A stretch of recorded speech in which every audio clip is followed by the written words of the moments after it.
जैसा कि पिछले वीडियो में मैंने आप लोगों को बताया डाइवर्सिटी क्या होता है, उसका जो है सो हमारे ऊपर क्या प्रभाव पड़ता है। अब हम बात करते हैं कि हमारे इंडिया में किस तरह की डाइवर्सिटी है। देख तो आप लोग जानते हैं India has 29 state 7 union territories of Jammu Kashmir और लद्दाख को जब 2 यूनियन टेरिटरीज बना दिया गया, उसके बाद हमारे देश में स्टेट की संख्या कितनी हो गई 29 और यूनियन टेरिटरीज कितना हो गया 7। और variety of factor make India a land of diversities कहता है कि हमारे देश में जो है बहुत तरह के विविधता पाया जाता है। There are variation of geographical feature. अब देखो जोग्राफी के हिसाब से भी हमारा रहन सहन, बिहार के लोग का रहन सहन, चले जाइए आप केरल वहाँ का ज्योग्राफी, आप चले जाइए कश्मीर वहाँ का भौगोलिक स्थिति, ये सब क्या है बहुत ही अलग अलग है। क्लाइमेटिक कंडीशन, वातावरण के हिसाब से जो डाइवर्सिटी पाया जाता है। क्लाइमेटिक कंडीशन का मतलब कहीं सिर्फ गर्मी है तो कहीं सिर्फ ज़्यादा ठंडा पड़ता है। फिजिकल अपीयरेंस, जो आदमी का फिजिकल अपीयरेंस है ना, शारीरिक स्थिति है, इसके हिसाब से। कल्चरल और सोशल है ना ट्रेडिशंस से, सांस्कृतिक और सभ्यातिक जो है सो परंपरा। इकोनॉमिक कंडीशन, ये डिफरेंट रीजन, ये सब हर रीजन का अलग अलग होता है। Despite this diversity there is a basic unity in a country. इतना सारा डाइवर्सिटी होने के बाद, इतना सारा विविधता होने के बाद भी, बावजूद भी हमारा देश क्या है, हमारे देश में यूनिटी है, हमारे देश में एकता है कि नहीं। रिलीजियस डाइवर्सिटी, आप लोग जानते हैं इंडिया इज सेकुलर कंट्री, हमारा देश एक सेकुलर है, धर्मनिरपेक्ष है। यहाँ पे हर धर्म के लोगों को एक अपना अपना अधिकार प्राप्त है।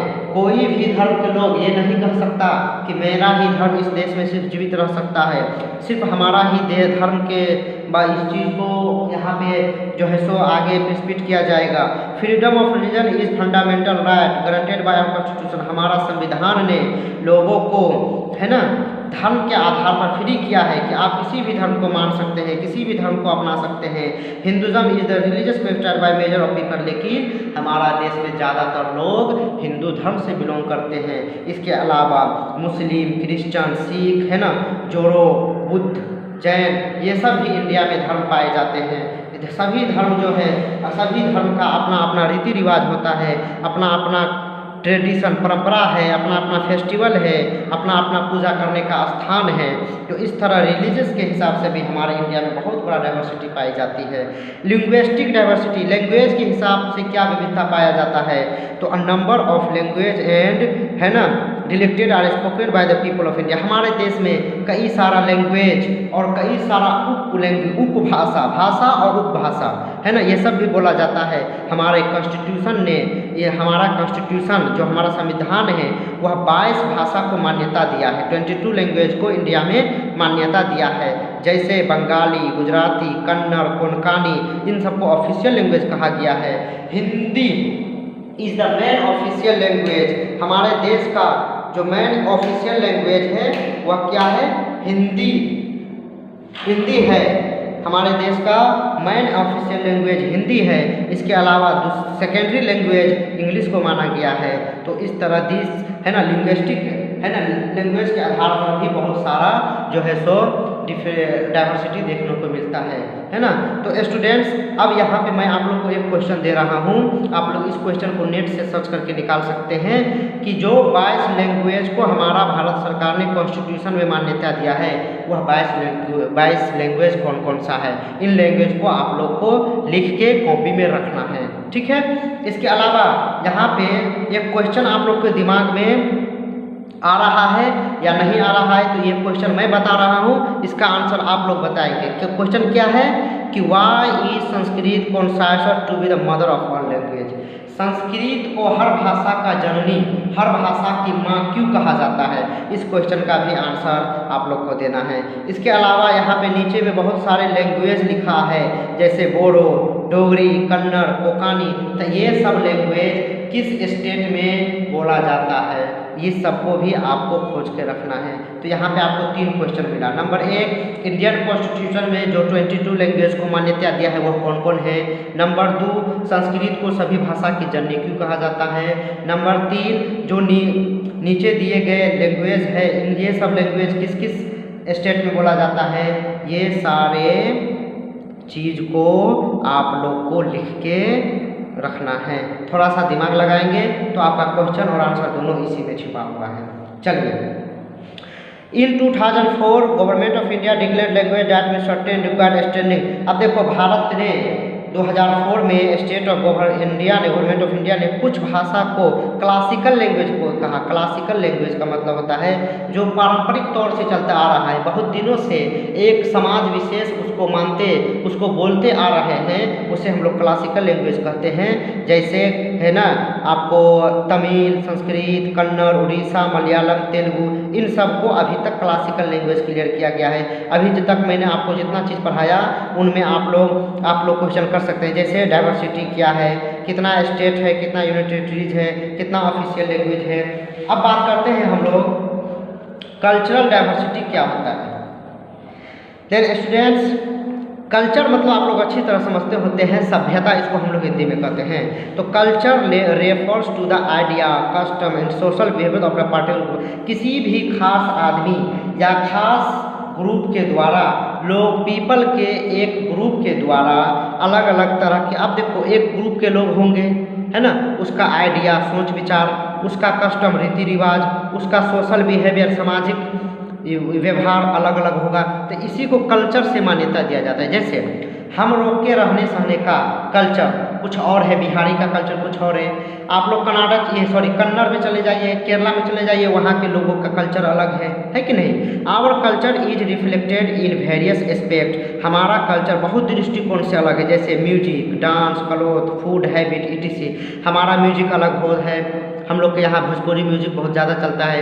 आप केरला में चले जाइए तो कन्नड़ म्यूजिक है, तमिलनाडु में चले जाइए तो तमिल मिलेगा। तो कहने का मतलब है इन सब जगह का अलग अलग कल्चर का अलग अलग म्यूजिक होता है, डांस होता है, कपड़ा पहनना, ओढ़ना, खाना पीना सब अलग अलग होता है। Dance has been an important aspect of Indian culture since ancient time. कहता है पुराने ज़माने से ही डांस जो है वह हमारे इंडिया का बहुत बड़ा कल्चर रहा है। The classical dance from include, हमारा कुछ क्लासिकल डांस है इंडिया में, पारंपरिक डांस है जो बहुत दिनों से आ रहा है, जैसे भरतनाट्यम, कथकली, ओडिसी, मणिपुरी, है ना, मोहिनीअट्टम, कुचिपुड़ी, है ना, इन सबको क्लासिकल डांस कहा जाता है। कुछ फोक डांस मतलब जो लोकप्रिय है, जो बहुत पॉपुलर है, जैसे बिहू, गरबा, चाहू, लभानी, घूमर, है ना, भांगड़ा, ये सब है ना फोक डांस है, वो सब कल्चर पर डिपेंड है। Music and dance go hand in hand. आप देखो म्यूजिक और डांस क्या है, हमेशा जिंदगी भर एक ही आदमी नहीं करता रहा है। आज ये करेगा, कल दूसरा आदमी सीख लेगा, वो करेगा, परसों तीसरा आदमी सीखेगा, उसको करेगा, इसीलिए वो हैंड टू हैंड ट्रांसफर होते रहता है। There are 2 main school of music. India में म्यूजिक का 2 मेन इंस्टीट्यूट, 2 मेन स्कूल है। एक स्कूल नॉर्थ इंडिया में है जिसे हिंदुस्तानी कहा जाता है, एक स्कूल साउथ इंडिया में है जिसे कर्नाटिक स्कूल कहा जाता है। Songs from both school are composed in many different जगह। अब इन दोनों स्कूल से जितने भी सॉन्ग्स निकल के आते हैं, ये सब सॉन्ग जो है उसको क्या किया जाता है, बहुत भाषा में ट्रांसफर किया जाता है। Climate and location determine the types of cloth people wear particular. अब देखो क्लाइमेट के अनुसार से लोग कपड़ा का जो है सो पहनते हैं। जहाँ ठंडा मौसम है वहाँ लोग ऊनी कपड़ा पहनते हैं, जहाँ गर्मी है वहाँ सूती कपड़ा पहनते हैं। Some traditional Indian clothing. अब देखो इंडिया में कुछ ट्रेडिशनल क्लोथिंग है ना, जैसे साड़ी, सलवार कमीज, लहंगा चोली, है ना, ये सब लड़की वोमेन ज़्यादातर सलवार कमीज लहंगा चोली पहनती है, ये सब एक ट्रेडिशनल है। लेकिन अब तो जींस पैंट नाम हो गया है। अब तो जो है सो 10 साल का लड़की हो या 40 साल का औरत हो या 60 साल का बुढ़ी हो, उसको भी वो भी जींस पैंट पहनेगी। तो मेरा कल्चर अब खत्म होते जा रहा है। इसके अलावा धोती कुर्ता कौन पहनता है, तो वह मैन पहनता है। आदमी सब धोती कुर्ता पहनता है कि नहीं। लेकिन आप देख रहे हैं हमारी सभ्यता कहाँ गई। धोती कुर्ता का थोड़ा किसी लड़का को पहना के देखो कैसा जो है सो वो अपने आप में फीलिंग करता है। आप चाहिए क्या, आधा फटा हुआ जीन्स, है कि नहीं, और देह में चिपका हुआ टी-शर्ट, ये सब अब चल गया है, समझे। A large variety of food item are available in India. अब इसके अलावा हमारे इंडिया में बहुत है ना, बहुत तरह के फूड आइटम खाने वाला चीज़ है ना मौजूद है। अलग अलग तरह के ग्रेन है, अनाज, पल्स, फ्रूट, वेजिटेबल, बहुत अलग अलग तरह के फूड मिलते हैं, है ना।